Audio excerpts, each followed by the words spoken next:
Hello sa mga ka-farming. Eto nga pala, may naiwan kaming anim. May mga customer tayong nag-back out kasi natakot sa balitang ASF. Ayan, kami sa awa ng Diyos, talagang sinusunod namin ng biosecurity. Ayan. At dahil sobrang init sa umaga at lamig naman sa gabi, ayan, meron kaming heater DIY. At ito nga, kung nagsiswimming tayo dahil sobrang init, swimming din sila. Ayan, gumawa kami ng paliguan nila. Ayan, tuwang-tuwa. May paliguan. Swimming time din sa tag-araw. Grabing init kasi ngayon. Ayan. Konkreto nga pala yan. Ginawa ko dati. Yung parang plangganan na yan. Ayan, tuwang-tuwa. So, ayan guys. Magpa-fattening na lang kami sa mga naiwan.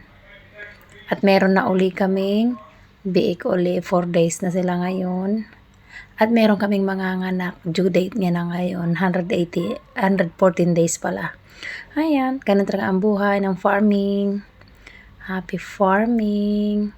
Sana walang ASF. Ayan, ayan, ang lulusog. Ang lalaki. Ang cute. Bye.